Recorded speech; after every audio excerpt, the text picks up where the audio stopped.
నగర్ ప్రధాన రహదారిపై మాల్ నుండి రంగారెడ్డిగూడెం స్టేజి వరకు 485 మంది పోలీసులతో ట్రాఫిక్ కు అంతరాయం కలగకుండా చర్యలు తీసుకోవడమే కాకుండా ఘాట్ల వద్ద గజగీతగాళ్లతో భద్రతా చర్యలు చేపట్టినట్టు తెలిపారు.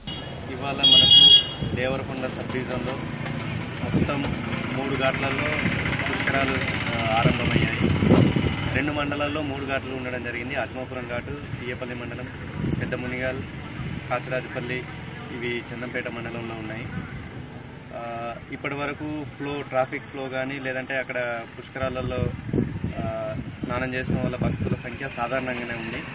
మేము ఇవాళ నైట్ నుండి రేపు మార్నింగ్ వరకు ఎక్కువ క్రౌడ్ను ఎక్స్పెక్ట్ చేయడం జరుగుతుంది.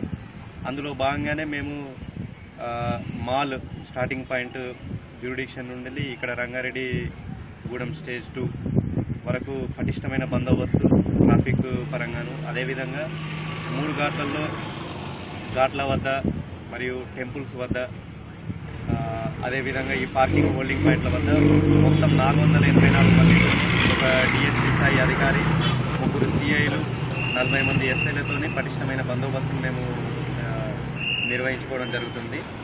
ఈ బందోబస్తులో భాగంగానే ఎవరికి ఎటువంటి ట్రాఫిక్ వల్ల అనర్థాలు జరగకూడదు, అంటే యాక్సిడెంట్స్ కానీ లేదంటే ఇంకేమైనా ట్రాఫిక్ జామ్ అటువంటివి జరగకుండా, అదేవిధంగా ఘాట్ల వద్ద డ్రౌనింగ్ కానీ నీటిలో మునిగిపోవడం కానీ లేదంటే ఈ తొక్కిసలాట జరగకుండా మేము చాలా చర్యలు తీసుకోవడం జరిగింది.